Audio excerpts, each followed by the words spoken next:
மாதரா, உன் கதை முடிஞ்சது. நிறுத்து டோபிராமா, இதான் சரியான சமயம். மாதராவை யாரும் தொடக்கூடாது. உன் கையால சாகிறது எனக்கு பெருமைதான் ஆச்சிராமா.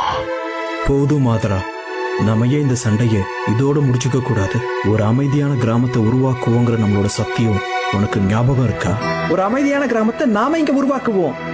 அப்படி மட்டும் நடந்தா என் தம்பி எந்த பிரச்சனையும் இல்லாம பாதுகாக்க முடியும்.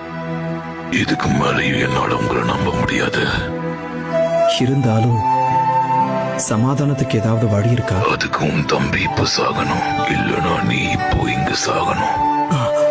இப்ப என்ன பண்ண போறீங்கன்னா என்ன கொல்ல போறீங்களா? ரொம்ப நன்றி மாதரா, உன்னோட இரக்கமான மனசு எனக்கு இதுல இருந்தே நல்லா புரியுது. ஒரு தம்பி இழந்த அண்ணனோட வழி எப்படி இருக்கும்னு அவனுக்கு நல்லாவே தெரியும். நான் போனதுக்கு அப்புறம் நீங்க யாரும் மாதராவை கொல்லக்கூடாது. இனி செஞ்சுவும்